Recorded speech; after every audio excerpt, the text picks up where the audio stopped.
Саламатсыздарбы, урматтуу телекөрүүчүлөр жана радио угармандар. Бүгүн биз түз эфирде кезектеги Кыргыз Республикасынын президенттигине талапкерлер ортосундагы телетаймашты баштайбыз. Добрый вечер, уважаемые телезрители. Мы вновь начинаем политические дебаты кандидатов в президенты Кыргызской Республики. Сегодня третий день, и в нем участвуют. Кыргыз Республикасынын президенттигине талапкер Кубатбек Байболов.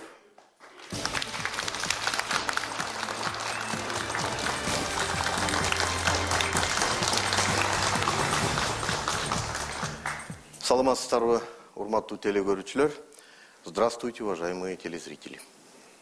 Байболов Кубатбек Калбекович 1952 жылдын 2 январында Аламүдүн районундагы Чоң Арык айылында туулган.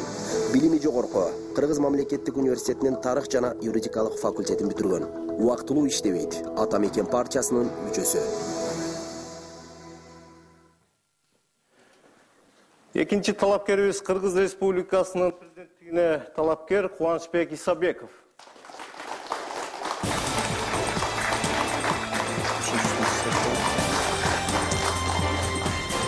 Саламатсыздарбы, урматтуу мекендештер. Здравствуйте, уважаемые наши избиратели. Исабеков Кубанычбек Сатиндеевич 1957 жылдын 20 февралында Жетөгүз районуна караштуу Актерек айылында төрөлгөн. Билими жогорку Кыргыз мамлекеттик улуттук университети жана Львов шаарындагы саясий аскердик окуу жайын. Ошондой эле Кыргыз Республикасынын Тышкы иштер министрлигинин алдындагы дипломатиялык академиясын бүтүргөн. Юридикалык илимдеринин кандидаты, Германия Кыргызстан биргелешкен Осо Нарын ишканасынын башчысы. Кандидат в президенты Кыргызской Республики Анарбек Калматов.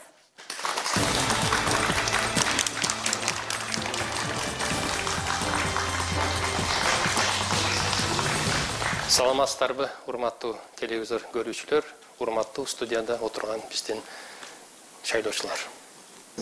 Калматов Анарбек Баратович 1963 жылдын 6 июлунда Аксы районуна караштуу Кош Төбө айылында төрөлгөн.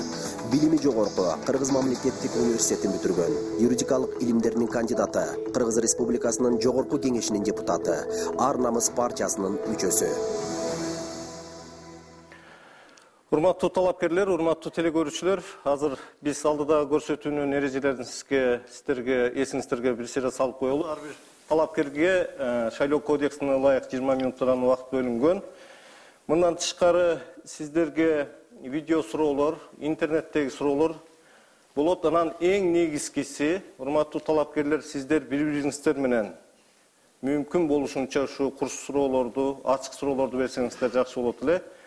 Акыркы 2 күн көргөзгөндөй, тилекке каршы биздеги талапкерлер, мейманда болгон талапкерлер бири-бирине суроо бербей, Динара экөөбүз көбүрөөк суроо бергенге туура келип жатат. Да, Кват, я думаю, что действительно, если будут дебаты среди претендентов на высший пост в стране, то это будут настоящие дебаты. Иначе нам приходится заполнять те дыры, и паузы молчания, которые вы создаете. Пожалуйста, будьте активнее. И я еще раз хотела бы призвать интернет-аудиторию быть сегодня активными, задавать вопросы, присылать свои комментарии. Лучшие из вопросов будут озвучены, и на них ответят кандидаты. Все остальные постараются ответить модераторы от каждого из кандидатов. А на мониторах я призываю вас, уважаемые кандидаты, обращать внимание на мониторы, потому что там будет идти отчет вашего времени, тайминг, и вы, если будете следить за ним, то сможете равномерно распределить свое время, чтобы вам хватило до конца дебатов. И еще одно замечание. Постарайтесь по 1 минуте оставить на конец дебатов для того, чтобы вы смогли с прямой речью обратиться к своим избирателям. Динара айтып өткөндөй, бир топ сайттарда, анын ичинде Дизел, Чекит, Элкат, Кейжи сайтында, КТРК, Кейжи сайтында, ошондой эле Акипрессте бир топ талкуулар болуп атат. Биз көрсөтүүнүн жүрүшүндө аларда берилген суроолорду сиздерге бермекчибиз. Эмесе азыр болсо биринчи бөлүккө киришебиз. Бул мамлекеттик иштерге арналмакчы. Ар бир талапкерге 40 секундадан убакыт берилет, андан кийин суроолор болот. Урматтуу Кубат Калбекович, азыр сизге 40 секундтун ичинде эмне себептен сиз президент болгуңуз келет деген суроого ошо 5 себебин айтып беришиңиз керек. Сиздин убактыңыз башталды. Эң биринчи себеби азыркы бийликке келгендер бийликти жөндөй албай жаткандыгы. Экинчиси, биздин мамлекет системалык кризиске дуушар болуп, мындан кандай чыгуу керек экендигин жолдорун жана жоболорун эч ким түшүндүрө албай жаткандыгында.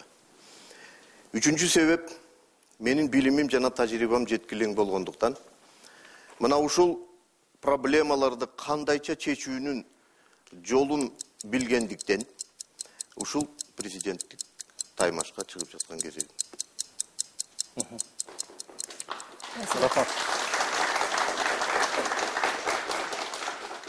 Ну что ж, мы начинаем раунд «Неудобные вопросы». Сейчас будут вопросы о делах государственных и о ваших программах. Вот вы первый пункт вашей предвыборной программы гласит: модернизация государства, сокращение количества нахлебников, урезание числа министерств и депутатов. Можно в цифрах, сколько министерств сокращено будет, сколько депутатов останется и какие министерства вы хотите? Всем известно, что количество министерств у нас равняется 22, 4 вице-премьера, в сумме комитеты, агентства более 30. Я думаю, для нашего государства было бы достаточно 7 министерств, 2 вице-премьера и не более 5 всевозможных агентств и комитетов. В общей сложности я считаю, что структура министерства должна составлять не более 13. И этого вполне достаточно. А какие министерства вы хотите урезать? Ну, например, Министерство социального обеспечения можно соединить с Министерством здравоохранения. Министерство сельского хозяйства сделать департаментом и так далее. В общем-то, и это не столь важно. Важно сделать оптимальное количество этих министерств. А количество депутатов они назвали? Я думаю, половина было бы достаточно от сегодняшнего числа. Куат Мырза, сиздин программаңызда, ошо эгер президент боло турган болсом, 300 000 жаңы жумушчу ордун түзөм дептирсиз да. Аны эмненин эсебинен түзөт элеңиз? Биринчи кезекте мамлекет жумушчу орундарын түзүүгө протекциялык мамиле жасаш керек. Экинчи кезекте жаңы жумушчу орун ачкан компанияларга, ошол жеке менчик компаниялардын жана мамлекеттик компаниялардын ээлери налогтук жана башка жеңилдиктерди алыш керек. Айыл чарбасын модернизациялап, жаңы реформа кылып, ошол жерде дыйкандардын эмгеги кайтарымдуу болуп, жана кызыктар жагдай түзүлгөндө, биздин кетип калган жаш улан кыздар жана азыр жумушсуз жок жүргөндөр жумушка ээ болушмак. Айрым областарда, мерчемдүү жерлеринде эркин экономикалык аймактарды ачуу жолу менен жалпы жонунан мамлекеттик протекциялык экономикалык саясаттын негизинде жана мен көргөзгөн өлчөмдөгү жаңы жумушчу орундарын ачууга мүмкүнчүлүк болот. Куат Мырза, эгерде сиз мисалы бизнесмендерге жана башкаларга салык жагынан жеңилдик беребиз деп атасыз да, эркин экономикалык аймактарды түзөбүз деп атасыз. Бирок бул бюджетке түшкөн киреше булактарынын санын азайтат да. Бюджеттин дефицити кандай болот анда? Киреше булактары коррупцияны кескин түрдө кыскартуу менен, чиновниктердин санын кыскартуу жолу менен, административдик территориалдык 4 тепкичтүү баскычты 3 тепкичке түшүрүү жолу менен, жана үнөмдөө жолу менен, чиновниктердин санын кыскартуу жолу менен мына ушул көргөзүлгөн каражатты табууга мүмкүнчүлүк бар. Республикада жок эмес, акча бар.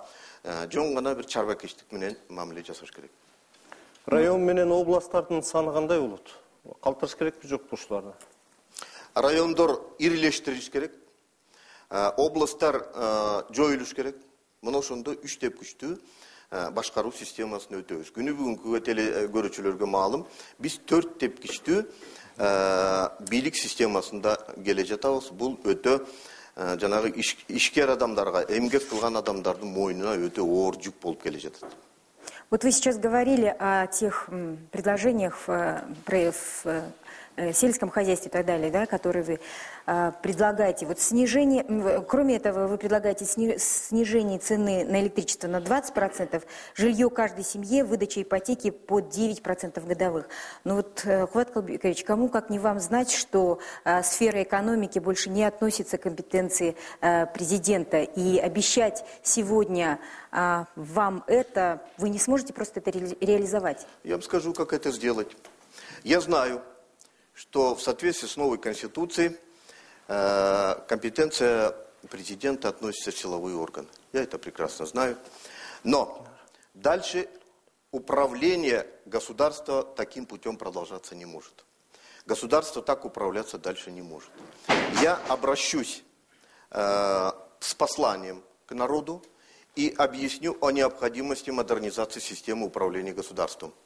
Далее будет разработана государственная программа, в том числе экономическая программа, и будет обращение к народу, либо это будет референдум, либо это будет через парламент проведено, но такую модернизацию мы сделаем. И управление наше будет не двоякое, не будет содержать противоречия, как это сейчас происходит, между всенародно избранным президентом и между всенародно избранным парламентом. Так государство не управляется. В науке это называется проблема двойной легитимности.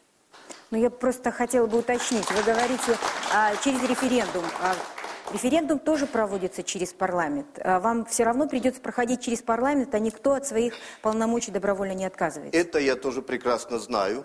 Мы с легкостью соберем 300 тысяч голосов, как это предусмотрено в Конституции, и народной инициативой объявим референдум. Вы знаете, вот Адахам Кенсанбаевич как раз мне тоже говорил о 300 тысячах подписях, но вам все равно потом придется принимать закон через парламент. Нет, вы ошибаетесь. Решение референдума прямое и напрямую. О референдуме закон для того, чтобы его назначить. Нет, вы ошибаетесь. Значит, через парламент, это парламент принимает решение об объявлении референдума. Когда собирается 300 тысяч подписей, это означает, закон принят и референдум объявляется. Это называется народная инициатива. Спасибо. Азыр болсо кезек суроолордон да Кубанычбек мырза, сиздин сурооңуз Кубат Калбековичке. Я предлагаю, Кубат, пойти, может быть, по вчерашнему сценарию. По-моему, так было как бы интереснее в том смысле, чтобы люди смогли сравнить программы. И тогда давайте послушаем сначала вашу программу, а потом будут вопросы от оппонентов. Рахмат. Мага президенттик креслодан дагы элдин биримдиги, улутубуздун келечеги, мамлекетибиздин сактап калышы бул ыйык нерсе. Ошол эле маалда элим ишеним көргөзүп мени президентке шайлап койсо, акыл эсимин жетишинче, илим билимим болушунча тажрыйбамды колдонуп туруп элге дагы иштеп берейин деп баратам. Мага эң негизгиси биздин кыргызстандыктар, бала чакабыз, небере чөбөрөлөрүбүз өсүп келаткан эгемендүү Кыргызстанда башын бийик көтөрүп, улут катары жакшы жашап келгенин каалар элем. Ошол эле маалда азыркы убакта президенттикке барган киши жоопкерчиликти мойнуна алыш керек. Бул өтө чоң жоопкерчилик. Мен аны сезип билип турам дагы, ошондой жоопкерчиликти алганга даярмын. Спасибо. Ну и от нас вопросы. Я знаю, что вы вообще очень много инициировали всяких законопроектов, будучи депутатом. Вот один из них вы инициировали в 2009 году. Назывался он «Об ограничении трат на проведение обрядов и торжеств». Хорошая инициатива, но вот очень трудно себе представить, как бы она реализовывалась. То есть больше 3 не собираться или как? К большому сожалению, тогда многие депутаты и особенно правительство не поддержало данный законопроект.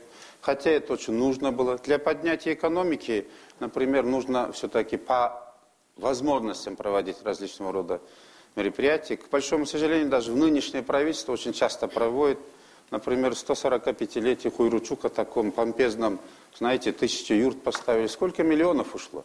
Лучше бы эти деньги направили бы на строительство новых школ, детских садиков, больниц и так далее. То есть поэтому я относился не к населению, да? И к населению тоже. Например, есть обряды похорон, да? Почему там такие помпезные мероприятия проводятся? где деликатесы ставятся, конфеты, печенье, очень много угощений. Когда человек страдает, и так в семье горе, а тут еще в долги залезает. Вы же прекрасно знаете, сколько сейчас стоит лошадь жирная, например, да? А сколько придется, неожиданно семья оказалась в такой беде, а мы еще усугубляем этот момент. И есть источники, как это запретить. Например, если государственные мужья, то есть чиновники, послужили бы примером, было бы лучше. Есть этика госслужащих. Если президент бы внес бы туда эти новшества, да, в первую очередь запретили бы чиновникам. Я уверен, что половина этих денег за счет государства, или за счет подчиненных, или за счет того или иного ведомства проводятся эти помпезные мероприятия. И здесь даже коррупция просматривается. По этой причине я как раз инициировал. И этим самым мы хотели поставить препон, опять же, хищение государственного народного добра. Почему-то, посмотрите, пожалуйста, до сих пор вот очень много кафе, ресторанов, и все они заняты. И в то же время, каких только затрат на это не тратится. Вот. Особенно юбилеи больших чиновников, министров, депутатов. Я извиняюсь. Вас часто приглашают на эти юбилеи, вы ходите? Вынужденно иногда хожу. Ну вот, например, на похороны, это считаем мы долг, надо сходить. А когда у вас юбилей, скажите, пожалуйста? Через сколько Через лет? год. А? Через год. Через год. Будете отмечать пышно? Вот перед Я всем народом хотел бы скажите, будет у вас сказать, то или не что будет? нет, я пышно не буду отмечать. Хотя, знаете, есть люди, у которых есть возможность, те, которые проводят, да? А есть люди, у которых нет возможности, но соревнования идут. Как-то, знаете, вот, и даже тот сделал, этот хуже сделал и так далее. Қысқарақ жауап берсеңіз, сіздің 3,5 мүнөтүңүз кетип калды азыр бирлештирүүгө. Ак жол партиясынын мүчөсү катары сиз Курманбек Бакиевдин режимин чыңдоого чоң күчүрөдүңүз. Мына бул жерде Кубат Калбекович турат. 2007 жылдын декабрында өткөн шайлоонун аркасында парламентте Атамекен партиясы отуруш керек эле, бирок сиздер келдиңиздер, сиз орун басар болдуңуз төраганын. Кандай акыбалдасыз азыр? Мен мурун кандай болсом азыр да ошондой акыбалдамын. Элимдин алдында жүзүм жарык. Ак жол партиясыз деле мен депутат болуп шайлангам 7 районунан 74-округтан. Ак жол партиясыз деле, Бакиевсиз деле Жогорку кеңеш төрагасынын орун басары болгон. Ал силерге жакшы маалым. Ошол эле маалда сиздерден да суранат элем. Бүгүнкү бийликтен да суранат элем.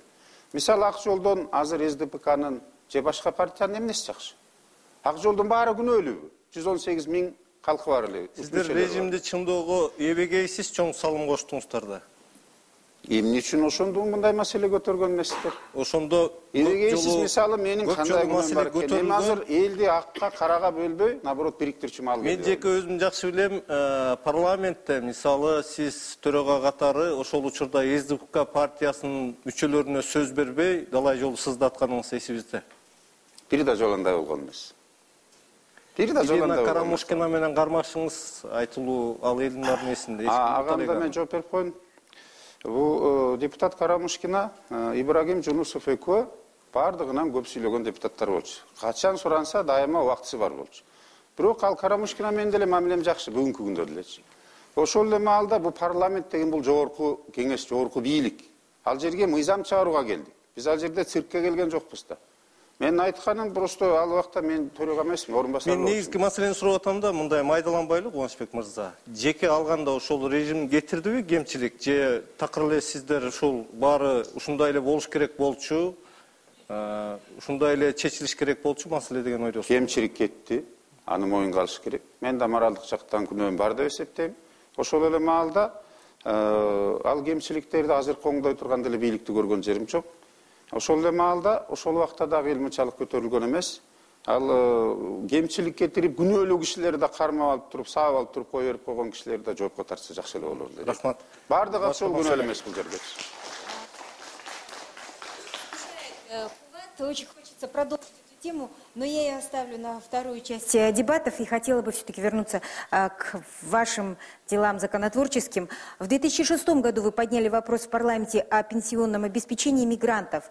тоже хорошая идея. Но как заставить их делать пенсионные отчисления? И вообще люди так разуверились, никто не верит, что завтра, даже если ты будешь платить в соцфонд, у тебя будет хорошая пенсия. Лучше жить сегодняшним рублем, который ты заработал и видишь живым. Нет? Вы очень хороший вопрос задали. Если вы помните, я тоже был инициатором, чтобы все-таки представительства миграционной службы были открыты в больших городах России, где наиболее большое количество наших мигрантов находится. К большому сожалению, вот нету разъяснительной работы со стороны соцфонда и других служб, что наши мигранты, получая зарплату, там все-таки хоть минимальное отчисление здесь делали, через родных, через родственников и так далее. Или же хотя бы оттуда перечисляли. К большому сожалению, вот эти мигранты, зарабатывая эти кровные деньги в холоде, зимой и летом, в жару, многие теряют здоровье, некоторые погибают там. Но они и сон держат в сегодняшнем курсе, помогают своим родным, своему государству. Если бы отчисления проводились, бы они бы хорошие пенсии получали. Для этого нужно межгосударственное соглашение сделать. Сизге чоң рахмат. Азыр болсо кезек Анарбек Калматовда. Анарбек мырза, сизге 40 секунд берилет. Эмне себептен президент болгуңуз келди, ошонун 5 себебин айтып берсеңиз. Рахмат, жакшы суроо. Биринчиден мен айтып кетет элем, мына былтыр биздин баш мыйзамыбыз болгон конституциябыз кабыл алынганда биз бүт дүйнө жүзүнө жар салдык. Кыргызстан парламенттик мамлекет болду деп. Ошондо карап көрсөңүздөр, мына бийликтин 3 бутагы өзүнүн ыйгарым укуктарын бөлүп алды.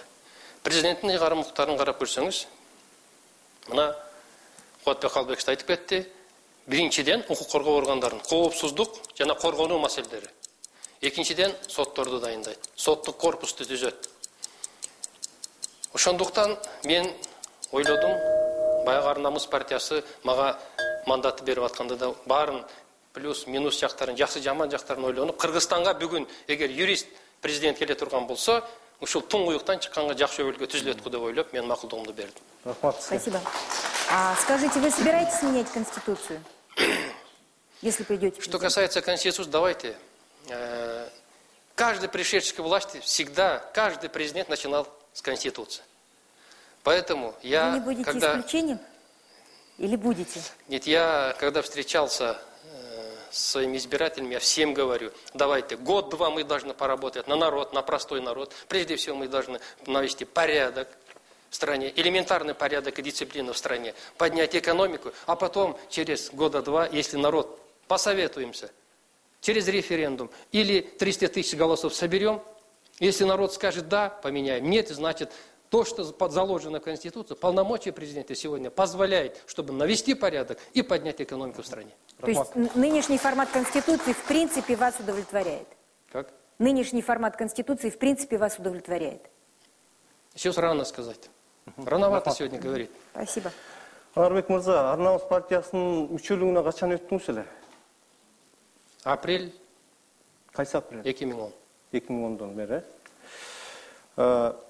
Ар намыс партиясынан ушу сиздин президенттикке аттанып атканыңыз Ар намыс партиясынын тарыхын көптөн бери билгендер үчүн бир аз кызыгыраак болуп атат да. Анан экинчиден Эмиль Алиевке окшогон адамдар, ушу Ар намыс менен күйүп жүргөндөр депутат болбой, сизге окшогон 2010-жылы кошулган адамдар депутат болуп, а тургай президенттикке ушул партиядан чыгып атат. Ушул жагынан алганда, экинчиден өзүнүн партиянын ичиндеги акыбал жакшы эмес, ачык айтыш керек, анан өзүңүз деле моюнга алат болушуңуз керек. Ушул боюнча сиздин оюңуз кандай? Өзүңүздү кичине ыңгайсыз сезип атасызбы же ыңгайлуу эле сезип атасызбы? Мен өзүмдү ыңгайсыз сезгенге эч кандай өбөлгө жок. Себеби дегенде мен партияга мүчө болуп кирип атканда мен эч кимден соодалашкан эмесмин. Мен тиги президенттикке жылдырасыңар, же мени депутат кыласыңар деп. Анан партиянын ичинде болуп аткан, баягы сиз айтып атасыз, жакшы эмес партиянын партиялык дисциплина деген бар. Атмосферасын. Да, атмосфера аябай эле жакшы. Мен сиз ойлоп атасыз, партиянын ичинде мынакей атмосфера начар. Ал үчүн эмне себептен сиз айтып атасыз бүгүн партиянын ичинде начар? Тыштан көрүнгөндө андай сезилген жок. Анткени партияны түптөгөн, башын сайып, атургай абакка отуруп чыккан кишини Феликс Куловду фракциянын жетекчилигинен алып жыгып түшпөдүңөрбү? Эми мындай экен да, партияга келген мынакей аябай чоң инсандар келди партияга келди, ошолор депутат болушту. Эми баягы жогорку кеңешке депутат болгондон кийин конституцияда турат, ар бир депутат өзүнүн айткан оюн так таамай айтканга акылуу. Ошондуктан эми алардын ою, алардын мамилеси кулуп менен дал келбей калса, бул партияда раскол болду дегенге мен иш такыр. Сиздердин ошо президенттикке жылдырган курултайыңыздар боюнча акыркы. Ал жерде сиз Акылбек Жапаров менен атаандаштыңыз да. Бул эмнени билгисет? Эми ал жерде бир эле Акылбек Жапаров болгон жок. Өзүңүздөр байкаган болушуңуздар керек. Ал жерде 7 талапкер болгон. 7 талапкер баары ошонун ичинде сиз айткан Эмил Алиев да болгон. Ал өзүнүн талапкерлигин алып салгандан кийин аягында биз Акылбек Жапаров экөөбүз калдык. Башында Акылбек Жапаровду мен баягы съезде өзүңүздөр көрдүңүздөр, мен уткам.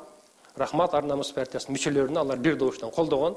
Бирок процедура бузулгандыгы үчүн мына экинчи жолу кайра съезд болуп, конференция болуп, конференцияда мен 100% добуш алып талапкерлигимди. Я опять вопрос об экономике.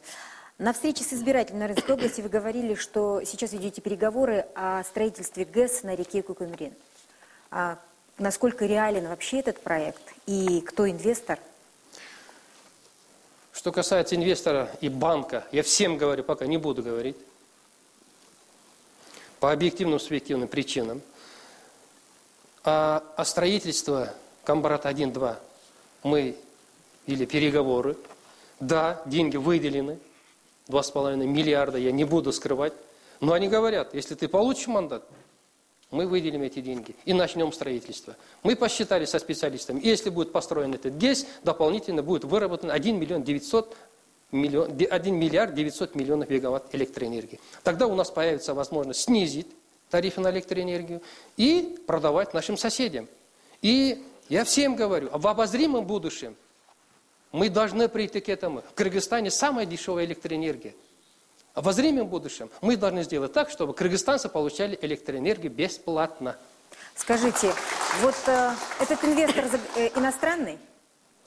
Конечно, иностранный. А почему такая личностная привязка к вам? Получается, что вы, я не знаю, вы, может быть, пообещали им какие-то преференции. Почему именно на вас они так замкнуты? Ну, во-первых, давно знают меня, а во-вторых, они говорят, в Кыргызстане, мы тебе верим, в Кыргызстане нет порядка. Кыргызстан чем прославились? Кыргызстан чем прославился? 2 раза изгнали президента. Президентов изгнали 2 раза, но жизнь к лучшему не меняется. Они говорят, инвесторы, у вас порядка нет, сегодня один приедет, завтра другой. Если ты наведешь порядок, мы верим.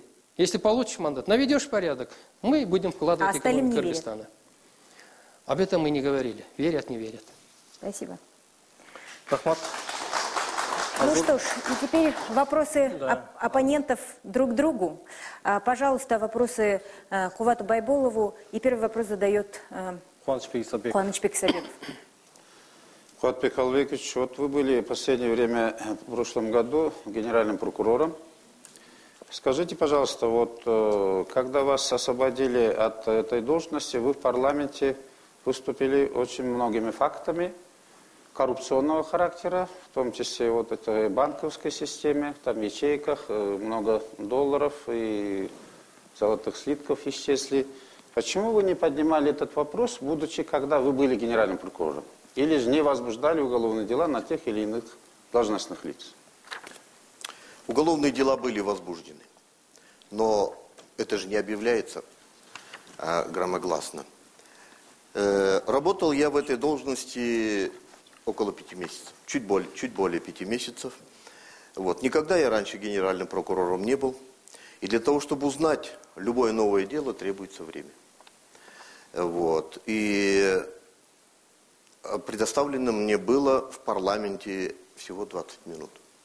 Вот. Я не знаю ни одного кыргыза, который, находясь при должности, вообще заявлял. Я даже не знаю ни одного кыргыза, который вообще заявлял о такого рода вещах. Так что упреки насчет того, что я не сделал это, находясь при должности, я считаю недостаточно обоснованными. Я предлагаю разобраться моих критиков в этой части даже с тем, что я огласил.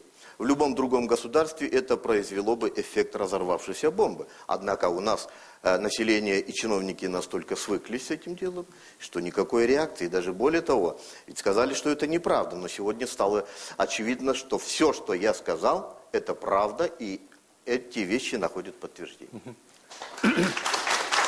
Вопрос от группы поддержки. Вопрос от вашей группы поддержки. Или если у вас есть вопрос, можете... Да, пожалуйста, конечно. Есіңіздерге салып қойын, Қуанышбек мырза, сіздер беріп атқан сұраудың уағында дағы сіздердің уақытыңыздар келеді. Ошондуктан сурооңуздар мүмкүн болушунча кыска болсо жакшы болот. Өзүңүздөрдүн убакытты үнөмдөш үчүн. Куатбек Калбек, сиз Жалал Абад облусунда комендант болдуңуз. Июнь айында жана кыргыздар менен өзбектердин ортосунда чыккан жаңжалда. Мен эсимде, сиз ошондо 2-3 мамлекеттик кызматкерлерге, жетекчилерге да согуш бердиңиз, ишин жакшы аткарбай атканга. Ушул жерде кимдер себепкер болду ушул чабышты баштаган, эмне үчүн жоопко тартылбайт деп ойлойсуз? Бул жерде чатак такталашуудан чыккан. Улут аралык кагылыш деп, бул негизги жоопкерлерди башка жака алып кетүүнүн аракети. Иш жүзүндө кеткен бийлигин кайтарып алууга, ал эми жаңы келген бийликти бербөөгө аракетинен чыккан жаңжал. Негизги жоопкерлер саясий, ошонун ичинде саясий жана укуктук жоопкерлер күнү бүгүнкүгө чейин аныкталбай жана жоопко тартылбай келе жатат. Бул бийликтин учурунда Кудай билет андай жоопкерчилик пайда болчу да эмес. Ошондуктан эгерде бийлик жаңыланып келе турган болсо, саясий жана укуктук баа бул коогаланга берилиш керек жана негизги жоопкерлер эл алдында укуктук жана моралдык жоопкерчиликке тартылыш керек деп ойлойм. Ошолорду билесизби, ошол кимдер экен? Негизинен өз учурунда чара көрбөгөн убактылуу өкмөттүн мүчөлөрү. 170 токтомго ылайык мамлекеттеги өтө кооптуу жагдайды жөнгө салыш үчүн Жолдош Атамбаев башында турган мамлекеттик комиссия түзүлгөн. Мына ошого карабай бул комиссия эч кандай иш аракет жасаган эмес. Мына биринчи кезекте ошол мамлекеттик комиссия жана анын мүчөлөрү өзгөчө жоопкер мүчөлөрү мына ушул коогаланга жооптуу деп эсептейм. Экинчи ошол комиссияда сиз бар белеңиз, жок белеңиз? Мен жок болчумун. Экинчи өз учурунда чара көрбөгөн убактылуу өкмөттүн жетекчилери. Эгерде жок дегенде 3 күн мурун өзгөчө кырдаалды киргизгенде, түштүк жергесинде биз мындай жоготууларга учурамак эмеспиз. Өзүңүздөргө белгилүү, Ошто 11 июнда киргизилген өзгөчө кырдаал, Жалал Абадта 12 июндун түнүндө киргизилген өзгөчө кырдаал, ал убакта Ош менен Жалал Абад жалбыртап күйүп, не деген жоготуулар болгон. Ошондуктан убактылуу өкмөт толугу менен бул коогаланга күнөөлүү деп эсептейм. Эми азыр сержант, лейтенант, жөнөкөй кызматкерлер жоопко тартылып атат, аны уюштургандар качып кетишпейт. Эми ар кандай комиссияларды түзүп, бултактатып, жоопкерчиликти башка жакка бурушка аракет болуп жатат албетте. Бирок иш жүзүндө элдин баары билет, негизинен саясий жана укуктук баа бериле элек бул окуяга. Залда суроо барбы? Кубанычбек Исабековдун жактоочуларынан. Кыска берсеңиздер суроону. Мен Куат Калбековичке суроо берейин дедим эле. Сиз 2005-жылга чейин оппозицияда жүргөнсүз, билебиз. Андан кийин 2005-жылда революцияга чейин Америкага кетип калдыңыз. Андан кийин 2010-жылдан кийин апрель окуясынан кийин кайра Америкада болдуңуз. Мен сизге мындай суроом, ушу президенттик шайлоодон кийин кайра Америкага кетип калбайсызбы деген. Биринчиден сиз жаңылышасыз. Мен 2007-жылга чейин оппозицияда жүргөм жана шайлоого катышкан, парламенттик шайлоого. 2008-жылы толугу менен бул жерде жүргөм. 2009-жылдын башында өтө коркунучтуу жагдай түзүлгөнүнө байланыштуу, балдарга коркунучтуу жагдай түзүлгөнүнө байланыштуу мен кетүүгө мажбур болгонмун. Кеткенимдин себеби мен Бакиев менен кучакташып, кызматташып, өбүшүп орден алышты. Өтө ыплас нерсе деп чечкемин ойлогомун. Мен азыр дагы ошондой деп ойлойм. Бакиев мени нечендеген кызматтарга чакырган, бирок жасап аткан иштери туура эмес болгондугуна байланыштуу мен кызматташуудан баш тарткан. Мен азыр дагы ошол туура чечим болгон деп ойлойм. Апрелден майдын 13-үндө мен бул жакка келдим. Жалал Абадта эгерде жанагындай жагдай түзүлүп калбаганда мен мүмкүн кызматка чакырылбайт элем, ошол жерде эч кимисе бара албай иш жүзүндө мени эстешкен. Эми кайда кетебиз? Чапкан чайын эле көз чыга бербейт, азыркыларды да көрөбүз. Рахмат сизге. Азыр болсо суроо, Анарбек мырза, сиздин сурооңуз Кубат Калбековичке. Вот, Кубатбек Калбекович, вы работали генеральным прокурором. Это высший надзорный орган, единственный орган, согласно Конституции, который осуществляет надзор. Вот скажите, пожалуйста, у вас была возможность, или вы скажите, вернее, вот у Временного правительства были возможности предотвратить события, которые произошли на юге? Безусловно, были. Мэр города Шамыр Закматов неоднократно заявлял в публичных выступлениях о том, что он неоднократно предупреждал Временное правительство о складывающейся ситуации опасной. Были и другие информации. Дюшебаев утверждает о том, что он 9 раз информировал Временное правительство о том, что на юге складывается очень тревожная ситуация. Несмотря на это, Временное правительство не вводило чрезвычайное положение до больших потерь. Поэтому я считаю, что предотвратить эти события, эти большие потери, или во всяком случае минимизировать эти потери, у Временного правительства возможность была. Второй вопрос можно будет? Да, конечно. Это вот заключение международной комиссии, потом депутатской комиссии, потом я тоже был членом этой депутатской комиссии. Вы сегодня можете озвучить виновных лиц, как бывший генеральный прокурор? Обратите внимание, в заключении национальной комиссии, первой комиссии во главе с Эркебаевым, называются фамилии и рекомендуется их освободить от занимаемой должности. Так вот, уместно было бы задать вопрос Отунбаевой, почему она до сих пор не освобождает этих людей. Вот. Имена этих людей были озвучены и в последующих комиссиях. Но почему-то меры не принимаются. Складывается впечатление, что у нас законы и правила морали применяются очень избирательно. Вот. Но, как я уже сказал, правовая и моральная оценка этим событиям еще не даны. Вот. Я думаю, придет время, и оценка будет дана. Вы удовлетворены ответом? В заключении сказано, что виноваты все члены Временного правительства. Так или нет? Да, конечно. Я не берусь обвинять всех, но ответственные члены Временного правительства, безусловно, ответственны. Отдельные ответственные. Нет, я к тому задаю вопрос. Вы говорите, Отунбаева, как президент Кыргызстана, не освобождает их от должности. Это на тот период. А сейчас уже и парламент, и правительство, и президент Отунбаева, она в конце концов должна была освободить этих людей от занимаемой должности. Она же была членом Временного правительства. Она была во главе Временного. Во главе Временного правительства, вернее. В тот период она была и правителем, и премьер-министром, и президентом. Так что все права у нее были. Сизде суроо бүтсө, анда сиздин жактоочуларыңардан суроо. Господин Байбулов, вы были генеральным прокурором, до этого не возглавляли, а были на руководящих должностях в ГКНБ, в МВД. Какие реформы правоохранительных органов были вами начаты? И были ли они доведены до конца? Если нет, почему? Реформы не делаются ежедневно или каждодневно. Реформы не делаются даже в месяц. Реформы делаются годами. Будучи министром, я направил письмо госпоже Отунбаевой о необходимости выработки концепции судебно-правовой. Я имею опыт работы над концепциями. Дважды я составлял такие концепции государственного масштаба, они были одобрены. Но, к сожалению, ответа не последовало. Будучи генеральным прокурором, я вновь направил письмо о необходимости выработки концепции судебно-правовой реформы.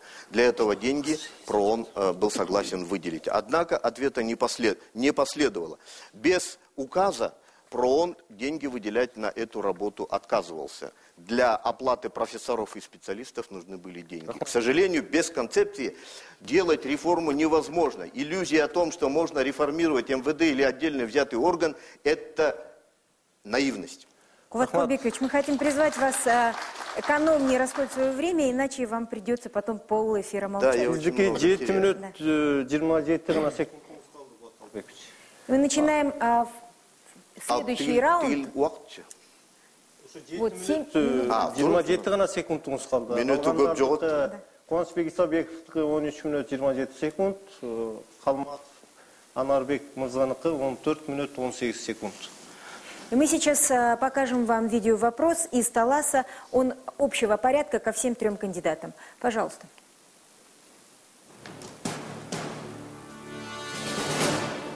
Урматтуу биздин президенттикке талапкер жигиттер, биздин кыргыз элибиздин ынтымакчылыгы үчүн, мисалы үчүн биздин мынакей түндүк, түштүк деген проблемага кандай карайсыздар? Да, пожалуйста, Кубат Байболов. Проблема есть, нужно решать. Решать ее нужно конституционно. В школе не нами выдуманная проблема существует. Эта проблема лишь связана с распределением власти. До тех пор, пока мы конституционно не распределим эту власть, эта проблема не решится. И вторая проблема – это выравнивание экономического состояния регионов. Без этого тоже не решить эту проблему. Азыр болсо кезек сизде, Кубанычбек мырза. Элди түндүккө, түштүккө, уруу улутка, региондорго бөлгөндөрдү мен элдин душманы деп эсептейм. Мындан биз сөзсүз түрдө кетишибиз керек.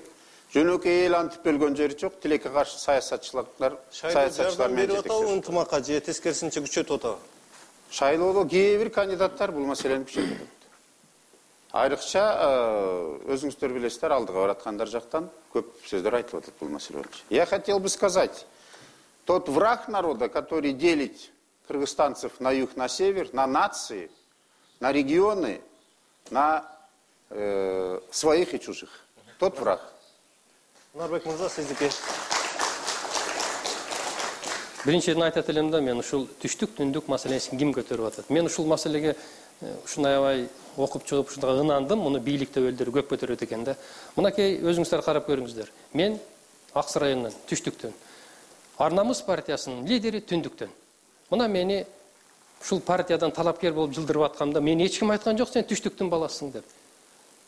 Биз сага ишенебиз, Арнамыз партиясы сага мандатты берет, баргының деп, мына эч кандай ошол жерде 200 делегат отурган болсо, ошонун 80-90% түндүктөн болчу. Бирөөсү айткан жок мага, сен түштүктүн жигитсиң. Ушуну кантип чечиш керек? Ошонун жолун айтсаңыз. Ошону чечиштин бирден бир эле жолу бар. Кыргызстанды биз интернационалдык мамлекет кылышыбыз керек.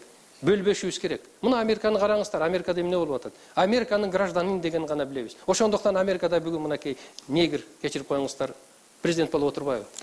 Как вы предлагаете называться нацией, проживающей в Кыргызстане? Еще раз, пожалуйста. Как вы предлагаете называться общегражданской нацией, проживающей в Кыргызстане?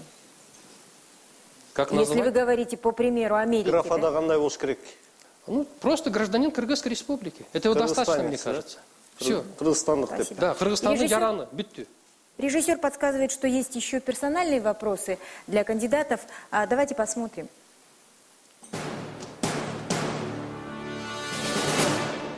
Менин суроом Кубатбек Байболовго.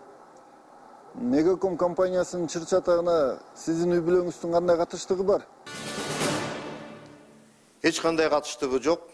Эгерде катыштык болгондо эмгиче камап, жок дегенде иш козгоп, айыпты угушмак. Ал саясий кара пиар, саясий атака болгон. Анда башка эч нерсе жок. Кубат мырза, мен ушу жерден суроо бербесем болбойт. Жанагы 2010 жылдын 28 декабрында Сарамжал Транс менен Бродмастер Бишкектин ортосундагы келишим боюнча. Сизди күнөөлөшкөндө ошол болбодубу? Ошо Сарамжал Транс аркылуу Альфа Телекомдон $400 000 объект сатып алышкан.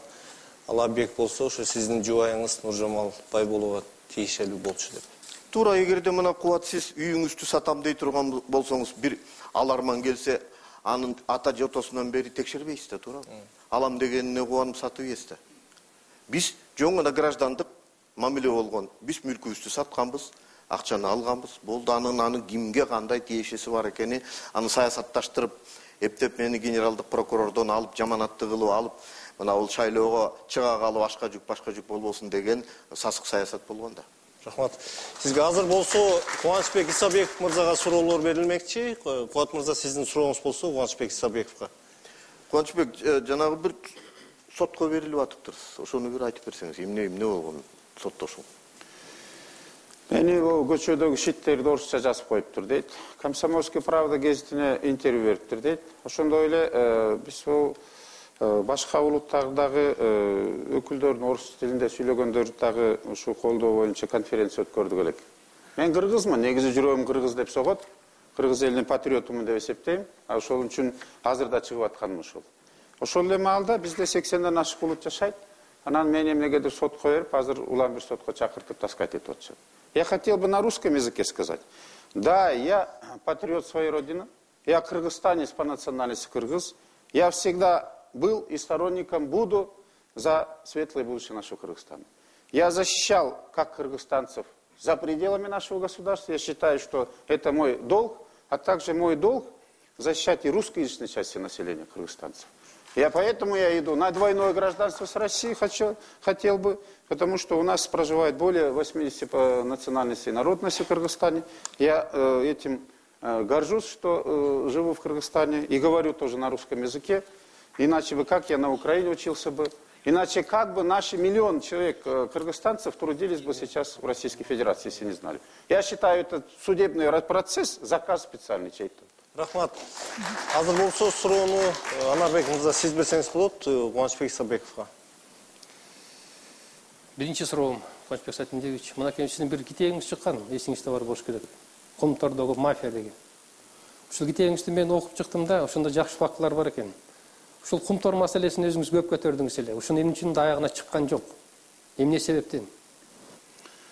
Мен 2005 жылы депутат болуп келгем. Кубат иним айткандай ак жолчу болуп 2008ден баштап 2007нин аягында ошол эле маалда кыргыз элинин эсинде. Мен кумтор боюнча ошол эле кыргыз өкмөтү менен соттошком. Бир эмес эки маселе боюнчачы. Кимиңиздер бул жерден кыргыз өкмөтү сотко берип соттоштуңуздар эле? Мына суроо берген туугандарга айткым келет. Бирөөнү утканбыз, бирөөнү унуткурганбыз. Ошол эле бийликке бул маселелер боюнча мен каршы болуп тургам. Рахмат, ушу массалык маалымат каражаттарынын кээ бирлери чыгарып турган бул материалдарды. Эгер ошондо бийлик колдой турган болсо, ошол убактагы менин коллегаларым, кесиптештерим колдой турган болсо, бүгүнкүдөн да жакшы келишим түзүлөт болчу да. Анан эмне үчүн тоо байлыгы, жер байлыгы кыргыздын элиники болбой туруп, бирөөлөрдүн чөнтөгүнө түшүш керек? Я считал и буду считать, что природные богатства принадлежат только народу. Добились кое-что, конечно. Если бы народ тогда поддержал бы хорошо, чиновники, правительство поддержал бы, я бы тогда, может быть, добился большего.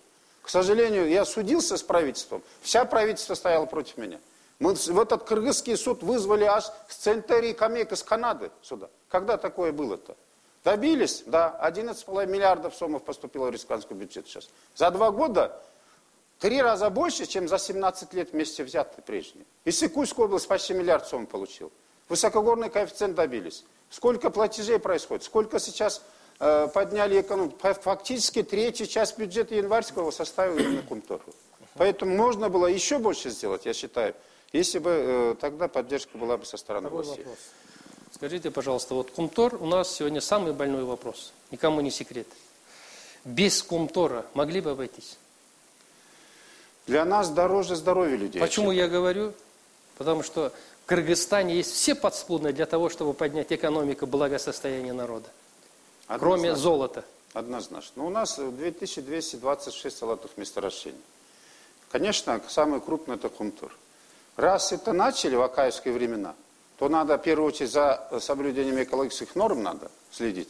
Конечно, месторождение должно работать для народа. Если мы сейчас на государственном уровне поднимем этот вопрос, и сейчас не поздно. Почему нынешняя власть, критикуя прежнюю, сейчас ничего не изменил? И вас тоже просил бы, вот как депутат, я сейчас тоже работаю в парламентской комиссии, именно по Кумтору. Можно было бы еще много чего сделать и добиться. Я считаю, нужно это сделать. И, наконец-то, надо решить по всем месторождениям. Почему за 300 сомов продают лицензии, а таксист бедный за 1000 сомов покупает лицензии? Почему эти вопросы народ не знает? Почему открытые тендеры не проводятся? Рядом с Кумтором 16 330 гектаров отдал Даниил Русенов, нынешнее правительство не отменил. Хотя я письменно обратился. Я считаю, этот вопрос можно было поменять по-другому. Чтобы все-таки природное богатство служило для кыргызского народа. Спасибо. Спасибо. И я вижу, что Кулатбек Байбулов просит, да, пожалуйста. Вот последнее соглашение по Кумтору кто подписал? Премьер-министр Чудинов подписал. После Чудинова было подписание, обсуждение этого вопроса? К сожалению, нет. Вот, после подписания Чудиновым парламент утвердил, и президент Пакиев подписал этот закон. К сожалению, до 2009 года Кумтор работал вне закона. Сегодняшний день работает на основе наших законов. А вы можете назвать всех премьер-министров, которые подписали какие-то документы важные по этому вопросу? Турсунбек Чангышев, Апас Чумагулов, Дастан Саргулов, Кыргыз Алтына. Вот, я хотел бы назвать, вот в этой книге как раз вот уважаемый депутат задал вопрос, там много имен. Я после выхода этой книги очень много врагов нажил себе. Но в то же время кыргызский народ должен знать, кто грабил народное добро. Правильно. И почему до сих пор их не привлекают к ответственности. Хотя я обращался вот в этом году и в финансовую полицию, и Генеральную прокуратуру, и МВД даже. Возбудили уголовное дело, никто не привлечен. Миллиардами награбили народ. И она продолжается по сегодняшний день. Везде скандалы идут. И в Таласской области, и в Аткенске и так далее. Рахмат. Азыр болсо бизде видео суроо бар экен. Кубанычбек мырзага ошого көңүл бурсак.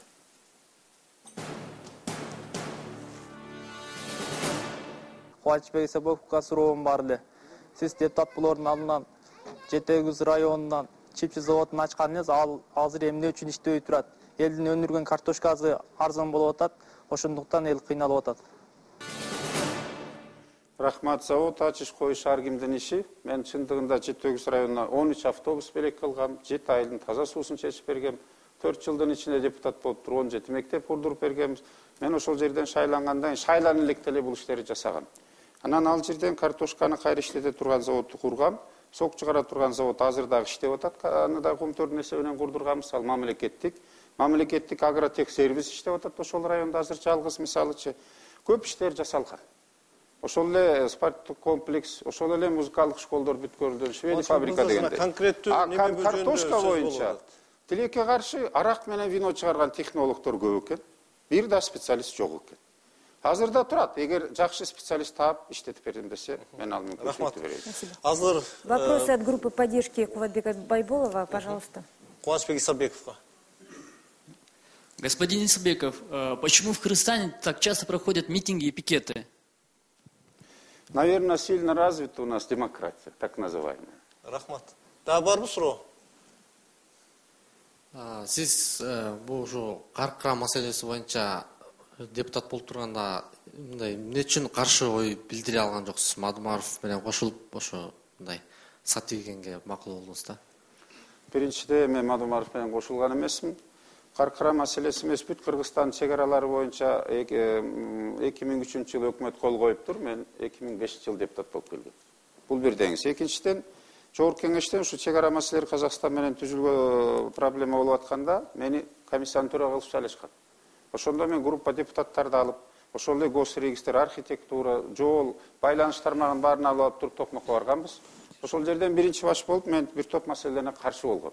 Ал тургай жанагы илгерки советтик армиянын архивиндеги жанагы секретный документтерден алып караганбыз. Андан кийин мени ал комиссиядан бошотушту дагы, вице-спикер Байкованы төрага кылышкан. Мен каркыра маселеси чечилип атканда Кумторду изилдеп, ошол жерде депутаттык топту, мени бир топ группаларды жетектеп Америкада болчумун. Мен ал каркыра чечилгенде катышкан эмесмин. Ошон үчүн Кубанычбек мырза, бирок эми сиз саясатчы катары, ошо Ысык көлдүн кулуну катары мындай ачык коргоп, төшүңүздү тоскон жоксуз да. Мисалы Дорунбек Садырбаевго окшоп, же Болот Шерге окшоп, башкаларга окшоп, аяктын, элинин, жердин кызыкчылыгын коргон жоксуз. Вице-спикерлик кызмат сизге таттуураак болгон болуш керек. Азыр суроо эми ал сиздин оюңуз го, эми ал вице-спикерлик деле жашап келгенбиз. Азыр суроо Анарбек Калматовдун колдоочуларынан Кубанычбек Исабековдон. Господин Сабеков, скажите, пожалуйста, если вы станете президентом, какие конкретно меры вы готовы предпринять, чтобы защитить права трудовых мигрантов? Во-первых, я пошел бы на двойное гражданство с Российской Федерацией. Это однозначно нам надо, потому что более 300 наших граждан сейчас имеют паспорта Российской Федерации. В то же время, как мне задавали вопрос, многие вопросы не решены. Это вопросы социального, медицинского страхования, это вопросы пенсии, это вопросы службы и так далее. Если мы на двойное гражданство с Россией пойдем, это однозначно решатся вот эти все проблемы. Почему наши граждане должны мучиться там, если можно будет их же пенсии И с российскими же паспортами открыть свое дело, предприятие, помогать еще больше нашей стране. Поэтому я однозначно считаю, что надо с Россией пойти на двойное гражданство. Вот это самый легкий путь решения данного вопроса. Кроме этого, надо активизировать все-таки представительство нашей миграционной службы. Где бы то ни были наши граждане, должны быть защищены как в правовом, так и в социальном отношении. Спасибо. И сейчас вопросы для Анарбека Калматова. Пожалуйста, Куват Байболов.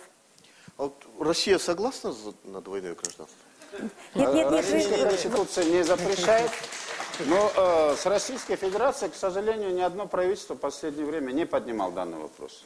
А мы в свое время, будучи депутатом, поднимали, и, в принципе, даже договоренность такая есть с некоторыми депутатами. Анарбек, скажите, пожалуйста, муссируются слухи, да, видимо, это имеет какое-то основание, что-то там по земельным участкам у вас, скандал какой-то, да? Это очень хороший вопрос. Просто у меня нет возможности всем отвечать. С этой высокой трибуны у меня будет возможность всем ответить. Да, будучи прокурором города Бишкек, я выступал против всемогущего Максима Бакиева. Я проверил все строящиеся объекты Максима Бакиева, и они строились с нарушением земельного и природоохранного законодательства. Как прокурор города я отреагировал, и было вынесено предостережение, предписание, вернее, о приостановлении этих объектов. После чего мне начались проблемы. Конечно, проверяли 2 месяца, когда по работе ничего не нашли, состряпали заявление, организовали, но просто устоять было против такой махины, невозможно было устоять, поэтому я ушел из этой должности. Спасибо. И потом приписали, что где-то какие-то земельные участки, выделенные сотрудникам прокуратуры, я продал. Вы сами прокурорский работник, вообще прокуратура какое имеет отношение к земельным участкам? Занимается мэрия города Бишкек, согласно закону. Мэриядан ешқандай жер алған емессіз, ошол жерде? Жоқ, андай болған емес. Мэр болуп турганда жер алган дейсизби? Биздин сотрудниктерге 4 жер бөлүнгөн, 4 районун сотрудник алган. Шаардын прокуратурасына бир бөлмөлүү үй берем деп обещать эткен Нарман Төлөб, бирок революция болуп кетип, ал алынбай калды. То есть ни одного участка вы себе не присвоили? Нет. Спасибо. У вас есть еще вопросы? Вот как вы в целом оцениваете нынешнюю Конституцию? Ну так, если в 2 словах. Конституцию? Ну, скорее всего, я хочу сказать о пробелах Конституции. Прежде всего, как юрист, вы прекрасно понимаете, что сегодня пробелов в Конституции предостаточно. Давайте начнем с того, что в некоторых местах Конституции, положения Конституции, русский текст противоречит кыргызскому или наоборот. Во-первых. Во-вторых, Кыргызстан стал демократическим правовым государством. Демократическое правовое государство, или мы говорим независимая, суверенная республика, значит, эта страна самостоятельно определяет свою внутреннюю и внешнюю политику. Сегодня, к великому сожалению, Конституция, эта норма отсутствует. Кто определяет внешнюю и внутреннюю политику Кыргызстана? Второй пример. Глава государства. Вот мы претендуем на должность президента страны. Представьте себе, главу государства сегодня лишили права законодательной инициативы.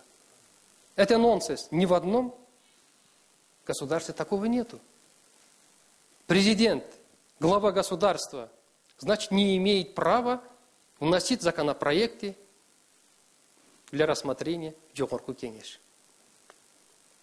Таких примеров очень много. Какие-то изменения, дополнения все равно нужно делать, да? На мой взгляд, да. В любом случае мы должны какие-то коррективы внести. Чем раньше, тем лучше.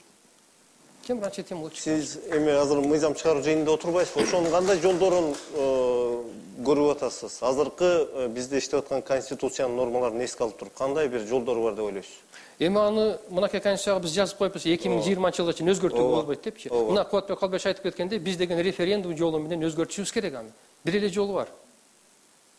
Ну, вы обещали поработать с этой Конституцией, если придете пару лет. Нет.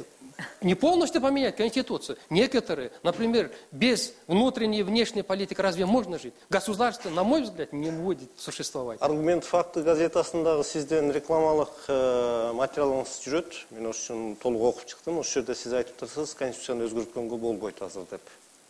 Өзіңіз көзіңіз азыр қарама-қарсы шығып. Қарама-қарсы шыққан жерім жоқ. Өзгертуге азыр болбойды. Бір еле жолы бар. Себебі дегенде өткен жылы біз референдум жолы менен қабыл алғанымызда жазып қойып тұрмыз, 20 жылға чейин өзгертуге болбойды деп. Эми бір еле жолы бар, қайра референдум жолы менен өзгертсек болады. Рахмат. Сұрау бар бы, Қуанышбек мырза, сізден? Сіз президенттік барып атасыз, қандай реформаларды жүргізіп елеңіз? Реформа демекчи, мына 20 жылдың içinde қандай реформалар болды? Мына сіз өзіңіз жақсы білесіз.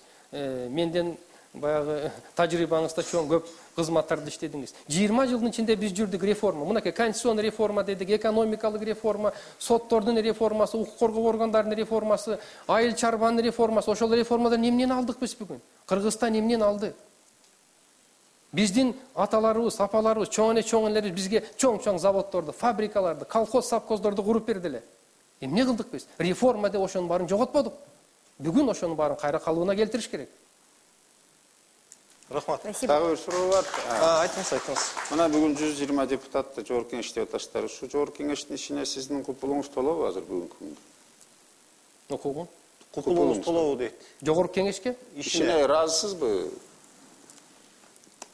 Эми мен жогорку кеңештин депутаты болгондон кийин ачык айтканга акым бар. Мен ушул жогорку кеңешке бүгүн иштеп атканына иштеп атат. Мен айтпайм жогорку кеңеш иштебей атат деп. Бирок баягы тиешелүү деңгээлде иш алып барылбай атканын мен моюнга алышым керек. Сиз жогорку кеңештин иши боюнча өзүңүз Казакстандын президенти Нурсултан Назарбаевди жакында Нобель сыйлыгына көргөздүңүздөр да. Ошол маселе боюнча сиздин позицияңыз кандай болду? Жогорку кеңештин ушул кадамын кандай деп балайсыз? Мен эми жана орустар айтканда медвежьи услуги оказали Назарбаеву. Без Кыргызстана он обойдется, Назарбаев. А я лично не участвовал в этом. Рахмат. Спасибо. Я навстречу. И есть личный видеовопрос для вас.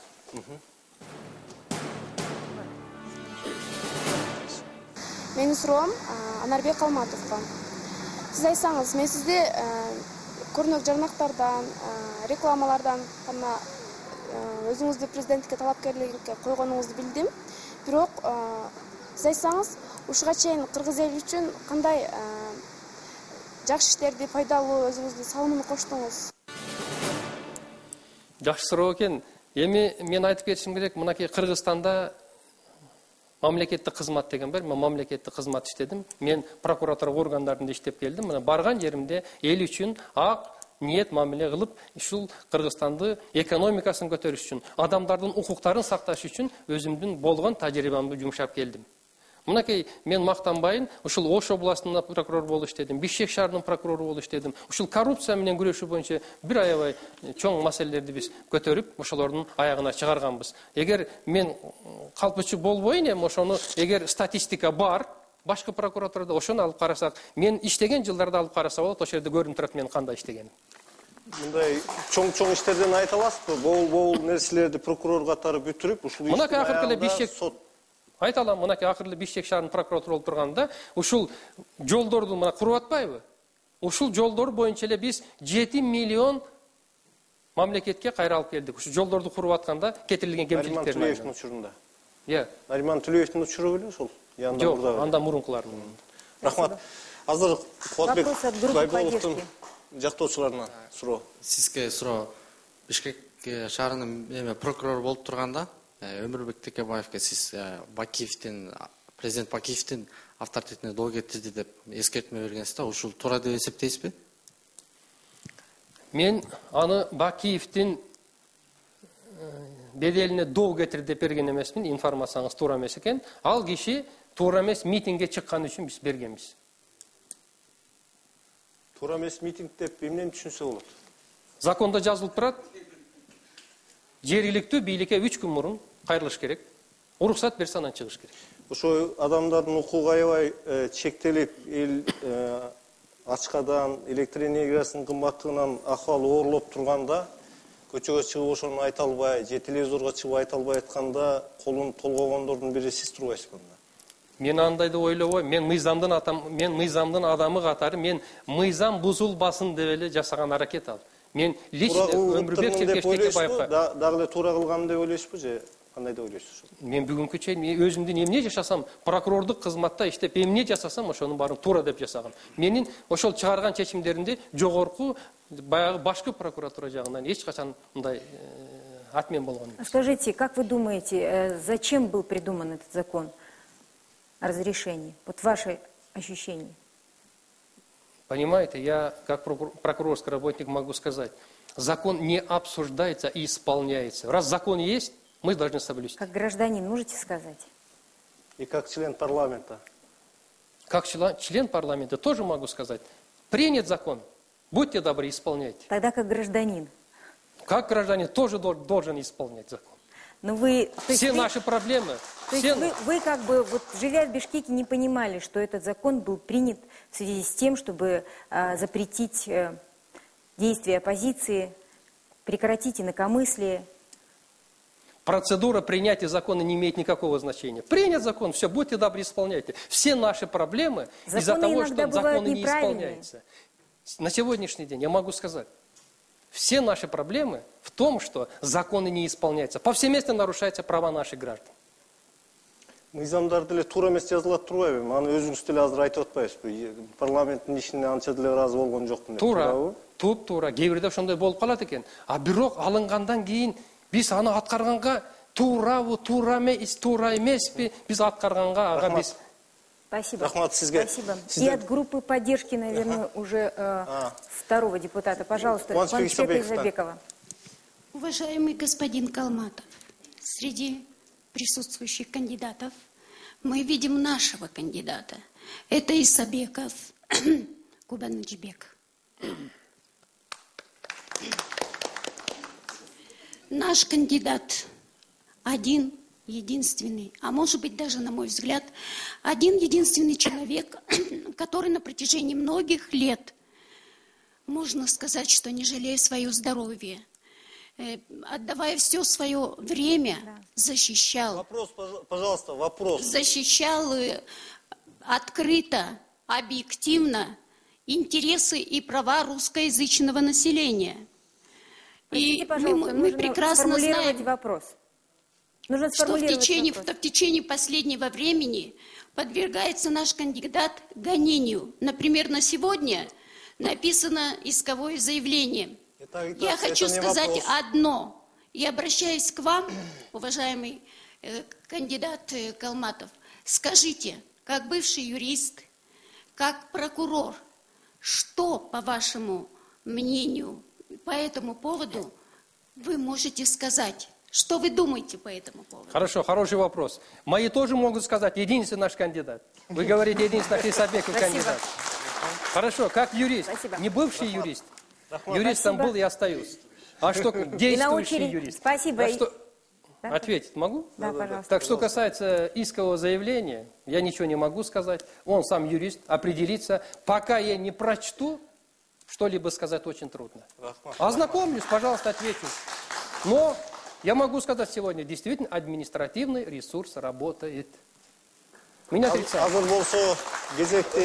Давайте поговорим об административном ресурсе. Конечно. Давайте поговорим об этом чуть позже.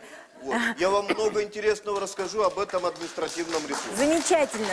Но давайте поговорим об этом чуть позже, потому что у нас на очереди интернет-аудитория, которая тоже жаждет задать вам вопросы. Тимур, расскажите, как у нас там дела в интернете? Нет, это было бы очень интересно, административный ресурс. Беспрецедентно используется. Многие говорят, что сегодня дебаты идут более-менее конструктивно, кандидаты спорят друг с другом, дебатируют, но все же хотелось бы, чтобы они были более активными, так пишут в интернете. Также граждане страны, пользующиеся интернетом, негативно отреагировали на слова Анарбека Баратовича о том, что Барак Обама негр, а не афроамериканец, что считается более корректным для кандидата в президента. Ну хорошо, я прошу свои извинения. Как сказать о Барак Обаме? Ну хорошо, не негр, темной кожей тогда скажем.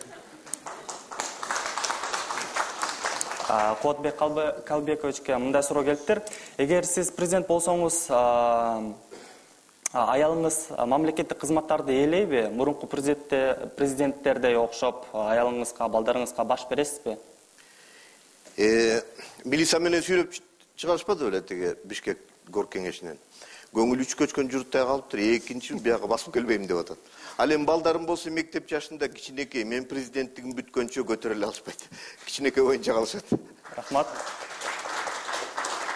Кубанычбек Сатиндиевичке мындай суроо келиптир. Алмазака деген колдонуучудан региондордогу чакан шаарларды өнүктүрүү үчүн кандай кадамдарга барасыз? Эң биринчиден мен инвестиция алып келгенге, акчалар алып келгенге каршы болот болчумун. Наоборот, ошол Россиядан эле техникаларды алып келип болчумун. Ошол эле ар бир районго бирден завод, фабрикаларды техникалык кредит катары алып келип туруп, даяр продукциясын кайра ошонун баасына Россияга жиберип туруп утулат болчубуз. Я хотел бы сказать, что можно поднять. Я против для денежных кредитов. Я бы просил бы и договорился бы с российскими властями, чтобы технический кредит был представлен. Для каждого нашего района и городов можно по несколько заводов построить. И за счет даже Кумтора можно построить в течение нескольких лет по несколько заводов. Это рабочие места, это налоги, это соцфонд и так далее. Спасибо. Вопрос Анарбеку Баратовичу. Если вы станете президентом, какую должность дадите Кулову? Феликс Кулов, он очень опытный политик. Мы с ним этот вопрос не обсуждали. Ну, еще пока, другой... пока мы с ним не обсуждали этот вопрос. Еще другой популярный вопрос вам же. Правда ли, что вы исповедуете христианскую веру? Мне очень приятно, что вы задали этот вопрос. Я верю в Бога, но я не религиозный человек. Смотрите, чтобы пропиарить, да, по-черному. Вот вчера написали, что я христианин. 2 дня тому назад сказали, что не вылазу из мечети. Ну что за, я не знаю. Это, во-первых, относится к представителям масс-медиа. Вот присутствуют наши ведущие, да? Если бы исполнялись наши законы, это недопустимые вещи. Понимаете? Вот в законе сказано о средствах массовой информации. Когда у них в руках будут неопровержимые доказательства, тогда они имеют право опубликовать, показать по телевизору. К великому сожалению, нигде не соблюдается. Я стану, если мандат получу, законы заработают. Ну что ж, на этом мы заканчиваем первый раунд. Спасибо и готовьтесь ко второму. Пожалуйста.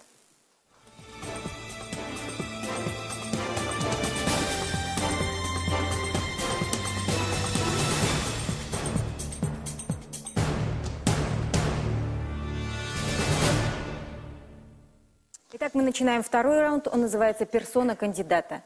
Сегодня здесь собрались люди, каждый со своим послужным списком, и наши избиратели хотят знать не только то, что вы обещаете, но то, что вы уже сделали. Поэтому не обижайтесь, будут вопросы жесткие, но постараемся, чтобы корректные. Азыр болсо сиздерге кыска 1 минуталык убакыттын ичинде кыска суроолор берилет, мүмкүн болушунча кыска жооп берсеңиздер. Азыр болсо Кубатбек Байболовтан баштайбыз. Сколькими языками вы владеете? 3. Русский, кыргызский, персидский. Как часто вы не выполняете данное слово? Всегда выполняю. Когда в последний раз вы подавали нищему?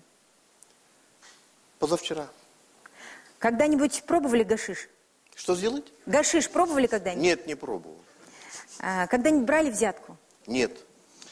Когда вы были последний раз в Национальном театре оперы и балета?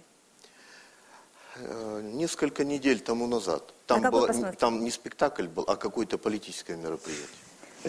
Кыргыздардын эң мыкты 3 сапаты? Эң мыкты 3 сапаты меймандостук. Кыргыздардын эң начар кемчиликтери? Экөө. Жасакерлик, кайдыгерлик. Сиз менен чалгынга бирге барса болот деп ойлойсузбу? Албетте. Мен чалгынчы болсом, Кыргызстандын гимнин өзгөртүш керекпи? Гербин. Мен ойлойм, өзгөртүш керек. Мына казактардын гимнин угуп көргүлөчү. Кандай деген макамы жакшы, сөздөрү дагы алтын. Биз дагы ошондой кылышыбыз керек. Спасибо. И блиц для Куанчбека Исабекова. На вашем домашнем компьютере установлено лицензионное или пиратское программное обеспечение? Нет. А есть ли у вас компьютер вообще? Есть. А ваше любимое животное? Собака. Вы не снимете свою кандидатуру за несколько дней до выборов? Нет. Ваш любимый фильм? «А зори за стихи». Парламенттің ішіне қандай баға бересіз? Төмен. Егер жеңіп қалсаңыз, иштемнеден баштайсыз? Коррупционерлерден биринчи бошотом жумуштарды. Экинчиден жанагы. Жеңилип қалсаңыз, митингке шықпайсыз ба? Мыйзам бузулса, анда оюмду билдирем, митингке чыкпайм. Көп аял алууга кандай карайсыз? Каршы. Учуучу тарелкага ишенесизби? Ишенбейм. Бийликти автомат менен коргоого жөндөмдүүсүзбү? Бийликти автомат менен эмес, элдин макулдугу менен колдош. Колуңузга акыркы жолу качан күрөк алдыңыз эле? Жазында. И блиц для Анарбека Калматова. Ваше время пошло. Ваше образование? Первое место работы? Колхозником начал. Последнее место работы? Прокурор города Бишкек. Сколько личных денег вы вложили в предвыборную борьбу? Личных? $5000. Первый закон, на который вы наложите вето? Наложен вето? Да. Ну вот когда я вносил законопроект, что окружению родственникам президента уже охрана не нужна, было наложено вето, но мы преодолели. Сколько потратили денег на собственную свадьбу? Не помню. Вы за парламентскую форму правления или за президентскую? Я пока не могу сказать. Президенттик шайлоого катышууңузга аялыңыз кандай карады? Түзеле. Алыкул Осмоновдун бир куплетин айта аласызбы? Мен көбүрлөрдү билем, азыр эми эстеш керек. Убактым кетип калып атат. Качандыр бир жолу пара алып көрдүңүз беле? Жок, алып көргөн эмес. Командаңызда Кыргыздан башка канча улуттун өкүлдөрү бар? 3-4 улуттун өкүлү.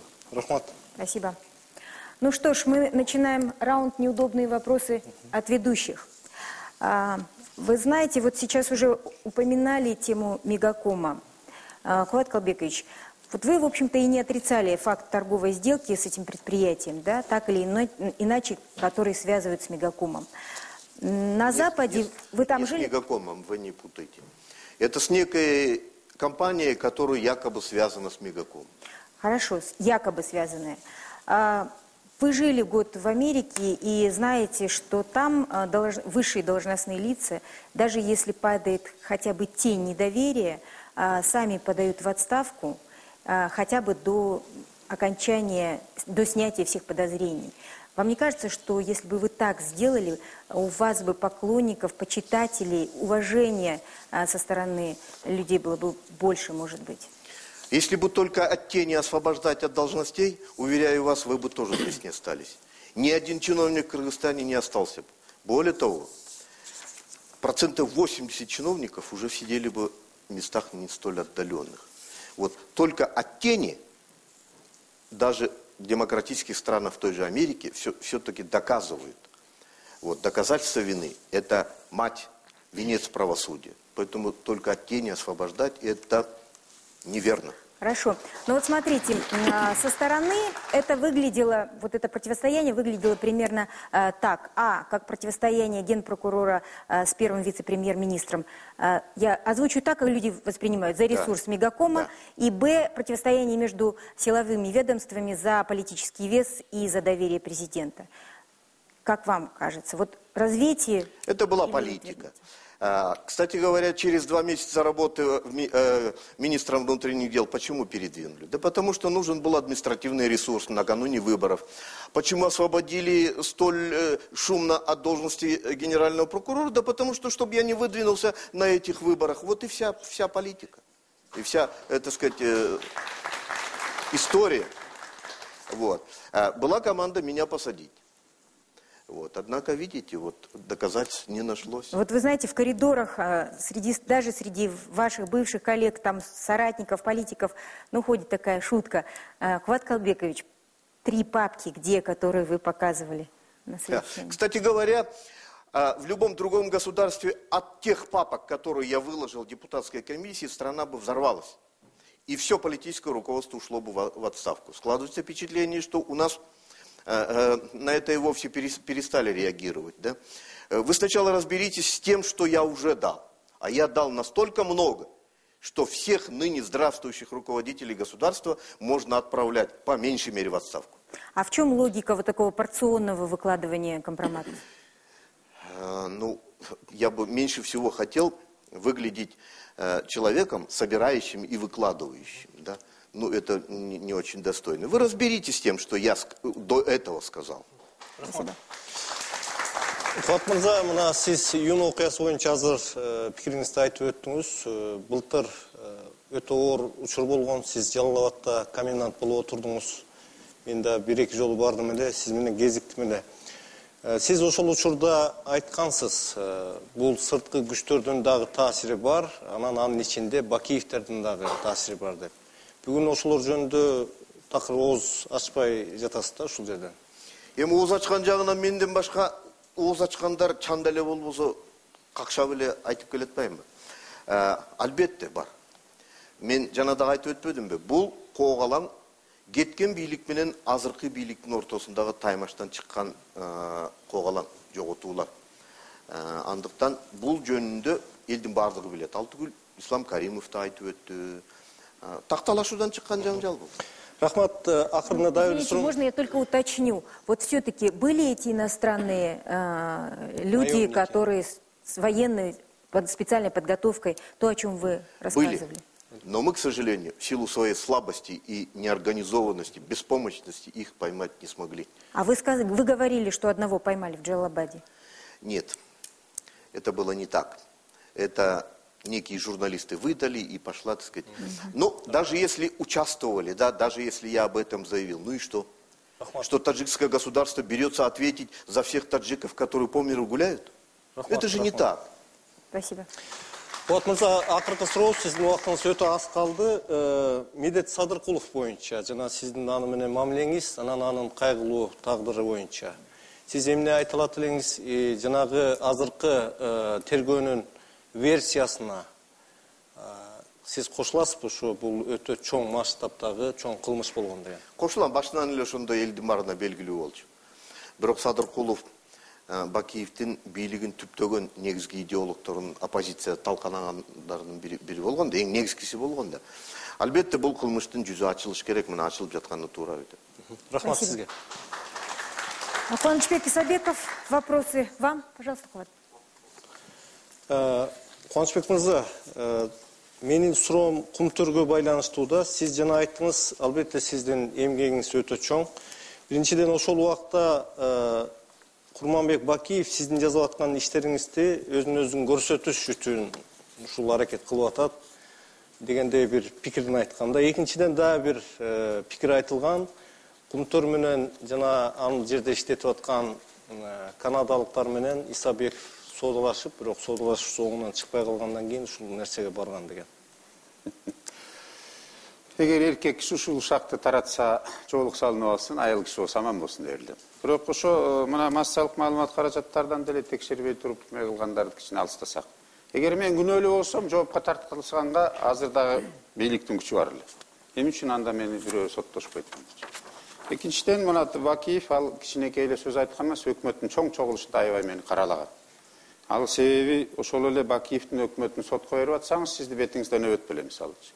Андан башка деле мына сиз жанагы эмеде Каркырага унчукпайбайдыңыз деп атасыз. Негизи Каркыра боюнча дагы эсептешип карап көрүш керек. 1200 гектар жерди Кыргызстанга өттү, дагы 600 гектар түз жер так өтүп кетти. Элди дагы эки башка болуп аткан ошол маалда. Бирөөлөр айтат, бизге суу менен жайлоо керек, силер тиги тийишпегиле деп. Мен ал жерге да баргам бир нече жолчу.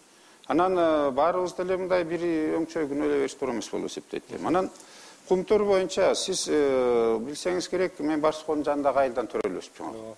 Цианид төгүлгөндө менин энем да экинчи группада майып болуп калган. Мен анда нарында жөнөкөй жаран болуп иштеп жүргөм.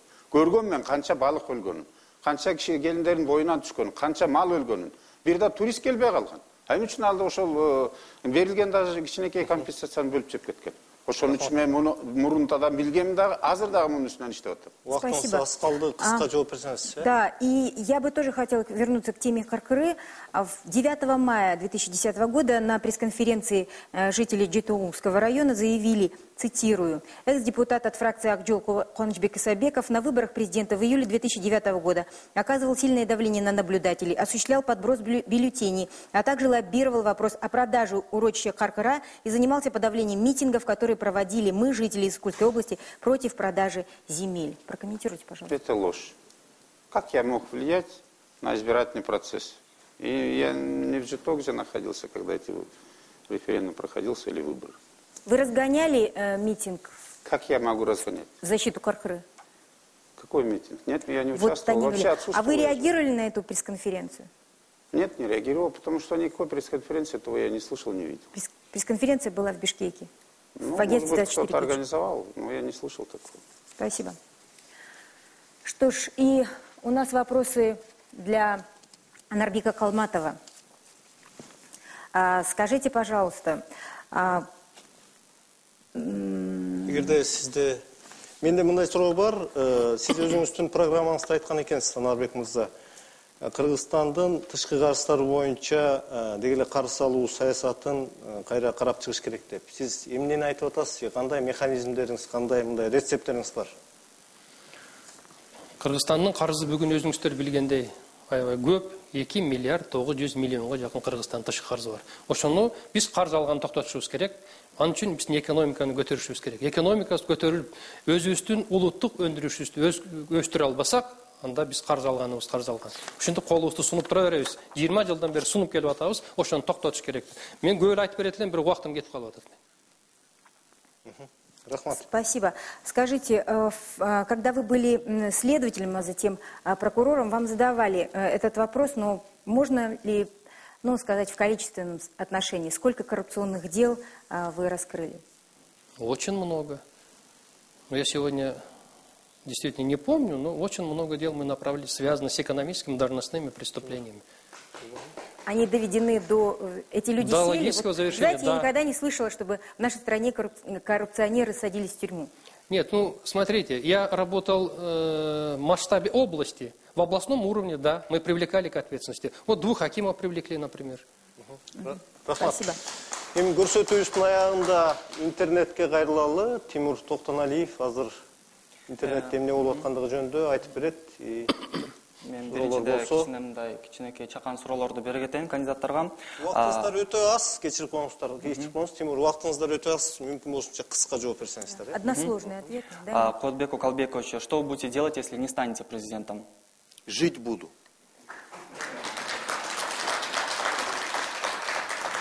Куанычбеку Сатиндеевичу, какие реформы были проведены по Иссыкульской области с вашим участием?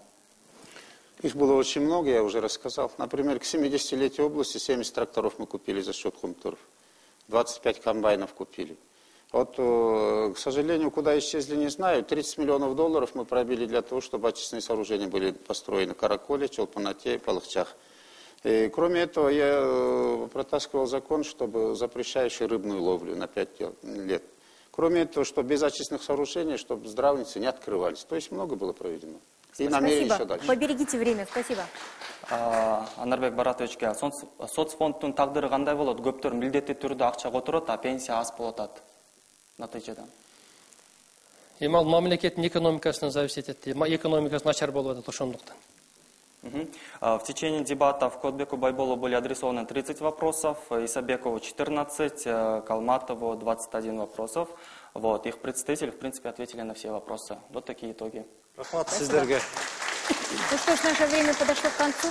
Азыр болсо эми Куат Калбеков, сизде 1 минут 15 секунд бар. Шайлоочуларга кайрылсаңыз болот. Я очень сожалею, что мы сегодня не поговорили об использовании административного ресурса. Тем, кто использует нещадно, беспрецедентно административный ресурс, выступая по телевидению и говоря обратно, должно быть стыдно перед теми, кто на самом деле знает, как используется административный ресурс. Так дальше государство управляться не может. Без модернизации системы управления государством мы решить экономические и иные вопросы не можем. Центром моей предвыборной программы является передача власти народу в виде развития местного самоуправления, децентрализации власти и развития местного самоуправления и, самое главное, обеспечение финансовой независимости местного самоуправления. Без этого не решится ни один вопрос. Мы должны полностью демонтировать эту порочную систему власти. Это начнется с исправлением, дополнением, изменением действующей Конституции и продолжится полностью передачей власти народу. Да, пожалуйста, Куанычбек Исабеков, ваша прямая речь к избирателям. Административдик ресурс толық қолданып атат. Бүгін эле менин агитаторларымды Ысык көл районунда, мисалы Чолпон атада үйүнө чейин милициялар барып туруп, куугунтук калып туруп, эмне үчүн гез таратасың деп коркутуп атышат. Биздин эл башыбызды көтөрөлүк. Административдик ресурска акчаларга бергендерге каршы туралык. Качан эле биз ушуга алданчу элек. Улутпуз, келечегибиз бар. Намыскөй бололук. Кыргызстандын келечеги барыбыздын колубузда. Баары татыктуу. Бардығын жақшылықтарын алыңыздар дағы, Исабековқа доушыңыздарды салыңыздар. Рахмат сіздерге. Анарбек Қалматов. 20 секундыңыз бар, 21 секундыңыз. Я призываю всех граждан Кыргызстана объявить бой административным ресурсам, денежным ресурсам. Надо от чистого сердца принять участие на выборах. Обязательно придите на выборы, иначе ваши голоса украдут. Нам надо поднять голову выше, мы кыргызстанцы. Будущее нашей страны в ваших руках. Спасибо за внимание, всем вам здоровья, счастья, благополучия. Ну, совсем мало времени, с вашего позволения, неофициальным языком скажу. Уважаемые избиратели, сегодня каждый кыргызстанец жаждет кардинальных изменений в экономической, политической и социальной жизни страны. Каждый кыргызстанец сегодня хочет иметь уверенность в завтрашнем дне и светлое будущее для своих детей. Прошло 20 лет, как Кыргызстан стал независимым суверенным государством. О чем мечтали, можно сказать, лучшие представители кыргызского народа. Но сегодня напрашивается вопрос. Это самое большое достояние. Что мы сделали для того, чтобы это достояние приумножилось? Горько признаваться, фактически ничего. Сегодня мы должны строить новый Кыргызстан. Народ Кыргызстана сегодня устал от ожидания лучших времен. Устал от управляемой демократии. Режима, при котором государственная власть, процедуры служат декорациями. Сегодня происходит в Кыргызстане процесс вымывания высокопрофессиональных работников. Поэтому мы должны отстроить новый Кыргызстан, всему миру доказать. Мы должны прийти к тому, что путем последовательного, устойчивого развития Кыргызстана заявить о себе, как динамично развивающемся современном государстве с высоким стандартом и качеством жизни. Это можно достичь на основе развития человеческого потенциала, роста предприимчивости наших граждан и роста институтов гражданского общества. Я хотел бы закончить свое выступление словом Антисфена из Древней Греции. Он говорил, что... Можно ли закончить? Он говорил, государство погибает тогда, когда не могут отличить хороших людей от дурных. Спасибо. Урматтуу талапкерлер, урматтуу телекөрүүчүлөр, ушуну менен биз бүгүнкү телетаймашты жыйынтыктайбыз. Бүгүн бизде мейманда Кыргыз Республикасынын президенттигине талапкерлер Кубатбек Байболов, Кубанычбек Исабеков жана Анарбек Калматов болушту. Бул көрсөтүүнүн кайталоосун сиздер бүрсү күнү көрсөңүздөр болот. Ал эми эртең кечки 8-тен 15 мүнөт өткөндө кайрадан биз түз эфирде жолугабыз. Ал жолу биз президенттикке талапкерлер Темирбек Асанбеков менен Курманбек Осмоновду күтөбүз. Динара. Спасибо. И я бы только хотела еще раз поблагодарить всех сегодняшних кандидатов за то, что они все втроем сегодня учли интересы русскоязычного населения и русскоязычного избирателя, который нас тоже смотрит и тоже слушает. Я хочу напомнить, что повтор программы по национальному каналу с титрами вы сможете посмотреть послезавтра, а повтор без титров вы можете посмотреть в 17:05 по телеканалу «Мир» завтра. Удачи, до свидания.